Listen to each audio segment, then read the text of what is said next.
Greetings, everyone, and welcome. September the 13th, 2025, coming to you with a breaking news update that Poland is under air alarms right now.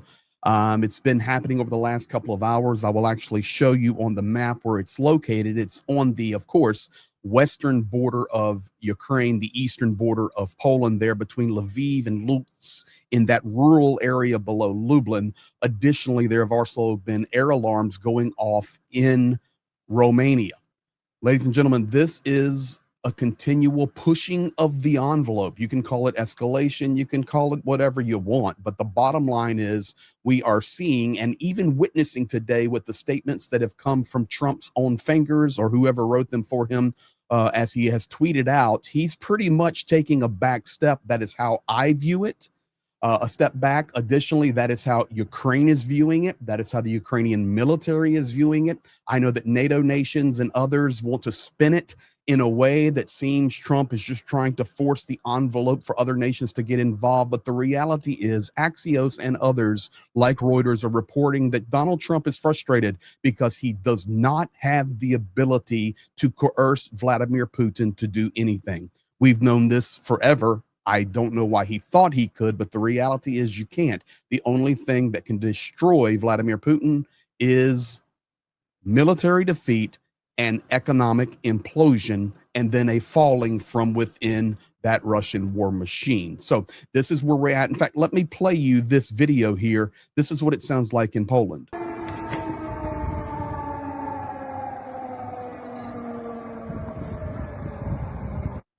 Now, I'm telling you right now, that is a very, very odd sound for Poland. I travel, of course, through Poland, getting in and out of Ukraine all the time, and people there are already a little nervous. But now seeing that the air alarms are there, more drones, and really nothing is happening on the big scale of NATO, United States protection, other than some troop movements up against Belarus. We're closing some borders, but nothing concrete is happening.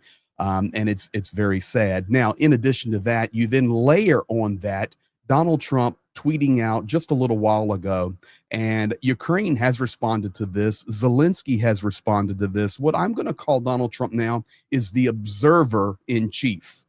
I know he has many nicknames, but now he is going to be the observer in chief in regard to the war, Russia and Ukraine. A letter sent by President Donald J. Trump to all NATO nations and the world.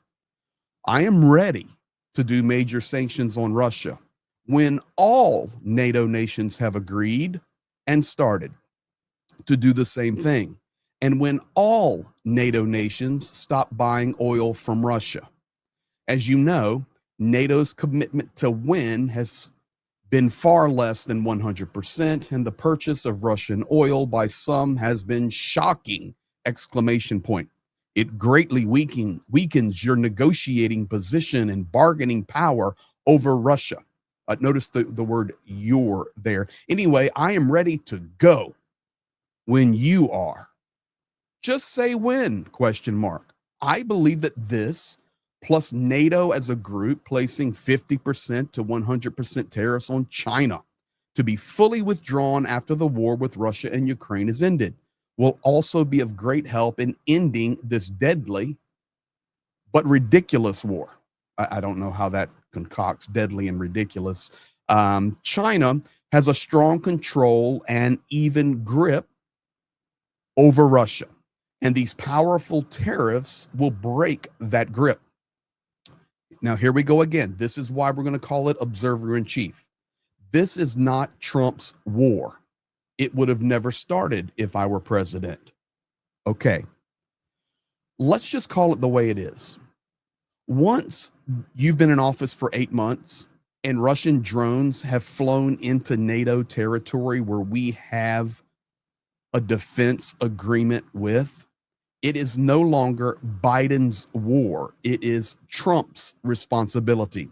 Biden was not the president when Russian drones are flying into Poland regularly, and our ally Poland is under air alarm. It says it's Biden's war, Zelensky's war. Zelenskyy came out today and was very direct in what he said. polite. He said, thank you to the president for making these strong statements about sanctions and tariffs and getting NATO to come together, et cetera, et cetera. But it is obvious we do not have strong leadership in this, because in reality, nobody is doing anything.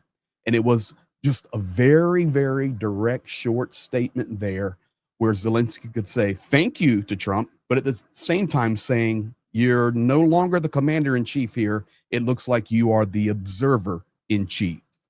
7,118 lives lost last week alone.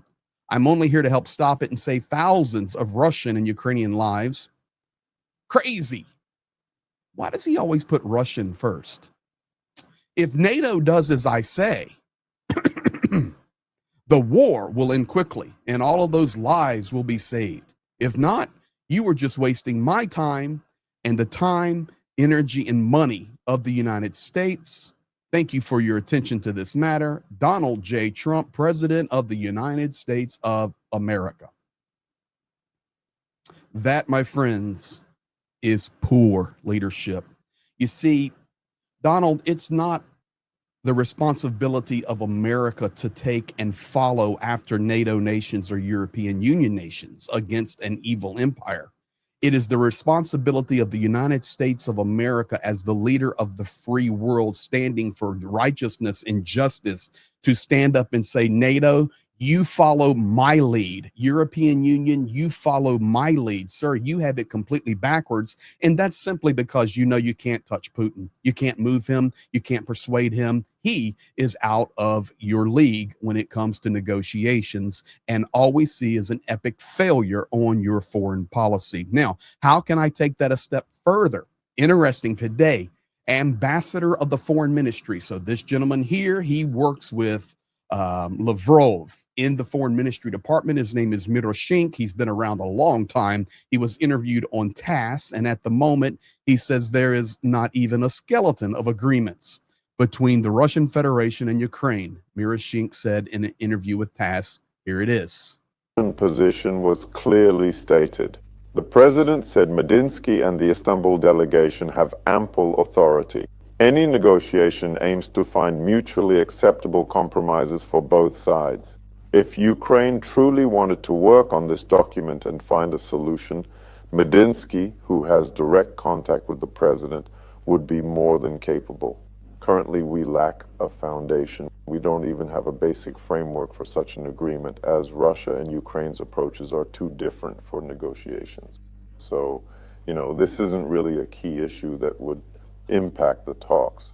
Russia's basically showing it's open to almost all of Ukraine's moves, even radical ones like Zelenskyy saying, we want to meet with the president. Yeah, Russia's like, sure, we can meet with the president, but what for? So we're not ruling out this possibility.